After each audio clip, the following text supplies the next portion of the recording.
अस्सलाम वालेकुम। अबरार रशीद एक मरतबा फिर आपकी खिदमत में हाजिर है और मेरी आपसे वही रिक्वेस्ट कि अगर अभी तक आपने मेरे चैनल को सब्सक्राइब नहीं किया तो इसे सब्सक्राइब कर लें और जो बेल आइकन है उसको ज़रूर प्रेस करें। मैं अक्सर अपनी किसी न किसी वीडियो में इस चीज़ का तज़किरा ज़रूर करता हूँ कि क्या वजह है कि यूएई में बड़े पैमाने पर गैर मुल्कियों को बेरोज़गार किया जा रहा है और उनमें पाकिस्तानी और भारतीय शहरी भी शामिल हैं जिनकी तादाद हज़ारों में नहीं लाखों में बनती है।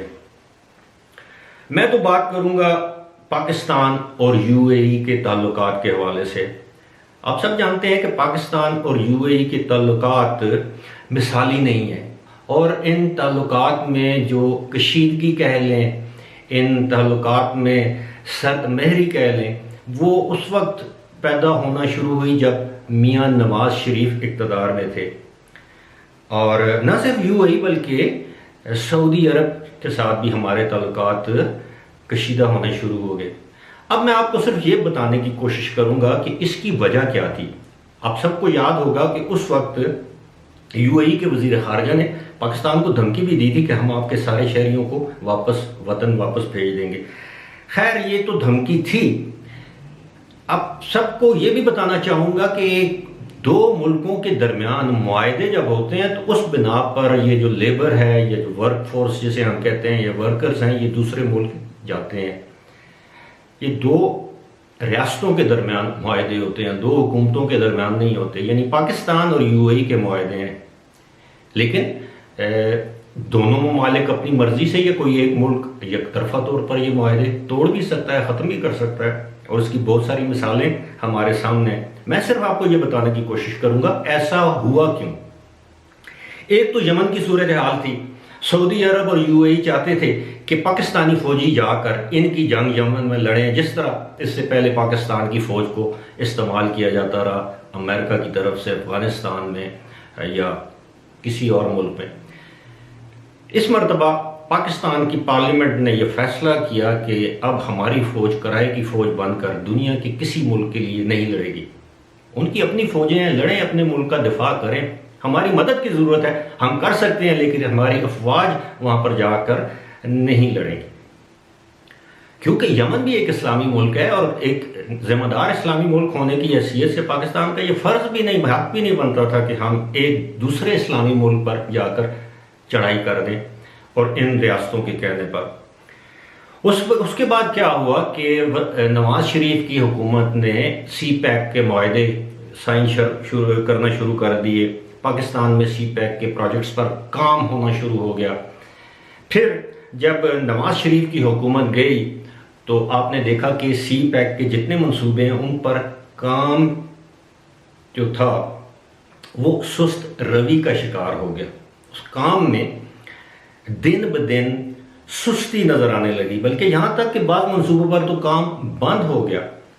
और हमें सबको मालूम है कि दो रियासतें सऊदी अरब और यूएई, खास तौर पर यूएई हमसे नाराज थी कि हम सी पैक के मंसूबों पर काम बंद कर दें, या पहले तो उनका यह था कि हम सी पैक में जाएं ना, ये एग्रीमेंट साइन ही ना करें। उसकी वजह क्या है? उसकी वजह यह है कि हमारी गवादर पोर्ट अगर आबाद होती है तो दुबई वीरान हो जाएगा। मैं एक मरतबा फिर कहता हूं, दुबई वीरान हो जाएगा।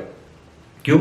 कि गवादर पोर्ट की जो इम्पोर्टेंस है वो इम्पोर्टेंस इस वक्त इस एरिया, इस खिते में किसी पोर्ट की नहीं है।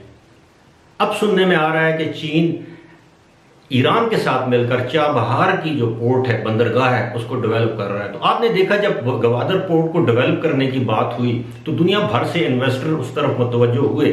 तो यूएई में जो रियल एस्टेट की प्राइसेस हैं वो एकदम से गिरना शुरू हो गई, वहाँ पर इन्वेस्टमेंट कम होना शुरू होगी।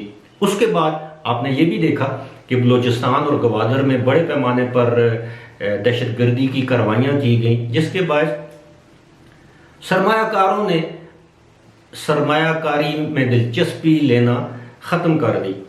इसी तरह आपको ये भी याद होगा कि यूएई और सऊदी अरब ने तो पता नहीं $14 बिलियन अपनी अरामको कंपनी की कोई ऑयल रिफाइनरी वहाँ लगाने का ऐलान किया। इसी तरह यूएई ने भी हमें इमदाद दी।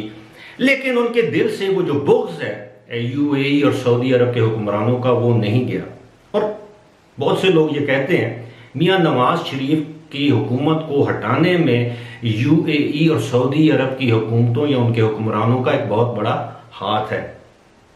इसकी तफसील में मैं नहीं जाना चाहता, लेकिन इतना मैं आपको बताना चाहता हूँ कि जब से सी पैक के मंसूबे पर दोबारा काम होना शुरू हो चुका है, अब सी पैक अथॉरिटी भी बन चुकी है, अब एक साबिक जनरल यानी रिटायर्ड जनरल उस सी पैक अथॉरिटी का चेयरमैन भी बन चुके हैं, तो एक मरतबा फिर उनकी नाराज़गी सामने आ रही है। अगरचे वो उसका खुल के इजहार नहीं कर रहे, लेकिन वो मालिक चाहते ही नहीं कि पाकिस्तान या पाकिस्तानी लोग या पाकिस्तानी कौम अपने पांव पर खड़ी हो सके, क्योंकि हम पहले ही न्यूक्लियर पावर हैं, 22 करोड़ का मुल्क है। और मैं आपको यकीन दिलाता हूं पाकिस्तानियों, अगर गवादर की बंदरगाह मुकम्मल तौर पर डेवलप हो जाती है, अगर वहां पर आलमी सतह की तजारत शुरू हो जाती है, अगर पाकिस्तान में सी पैक के मंसूबे अपने वक्त पर मुकम्मल हो जाते हैं, तो आप लोगों को सऊदी अरब, यूएई, कतर, ओमान, कुवैत, ये जो बहरीन है, वहां आपको धक्के खाने की जरूरत नहीं। फिर इंशाल्लाह आपको रोजगार के बेहतरीन मौके पाकिस्तान में मुयसर आएंगे। इसलिए ये तो सूरत हाल थी, मैंने आपको बताना मुनासिब समझा कि इस वक्त यूएई में पाकिस्तानी लेबर की, पाकिस्तानी किसी मैनेजर की, पाकिस्तानी किसी बैंकर की, किसी इंजीनियर की डिमांड बहुत कम है। हाँ, कोई कॉम्पिटेंट पाकिस्तानी डॉक्टर है तो उसकी डिमांड अभी भी है, कोई नर्स है उसकी डिमांड अभी भी है, कोई फार्मासिस्ट है उसकी डिमांड अभी भी है, कोई पैथोलॉजिस्ट है उसकी, क्यों? ये उनकी ज़रूरत है। बाकी उनको पूरी दुनिया से उनकी मर्जी के लोग लेबर मिल सकती है। और वैसे भी इस वक्त यूएई में आप सब जानते हैं, जो पाकिस्तानी मुझे सुन रहे हैं, उनकी पहली तरजीह साउथ एशिया में इंडियंस हैं, दूसरी तरजीह उनकी बांग्लादेशी, तीसरी तरजीह उनके श्रीलंकन्स हैं और आखिरी तरजीह पाकिस्तानी है। इसलिए आइंदा जो सूरत हाल है, मैं आपको सिर्फ इस बात से आगाह करना चाहता हूँ कि मेरा मकसद आपको नाराज़ करना, मेरा मकसद आपकी दिलशिकनी करना नहीं है। मेरा मकसद आपको उस सूरत हाल से आगाह करना है जो मुस्तकबिल में मैं ही नहीं बहुत से लोग देख रहे हैं। वो सूरत हाल हमारे सामने आईने की तरह हमें नज़र आ रही है कि आइंदा 2, 4, 5 साल में दुबई दोबारा अपने पाँव पर खड़ा होने की कोशिश तो ज़रूर करेगा, लेकिन इस सारी सूरत हाल में वक्त लगेगा। फिलहाल इसी के साथ मुझे दीजिए इजाज़त। खुदा हाफिज़।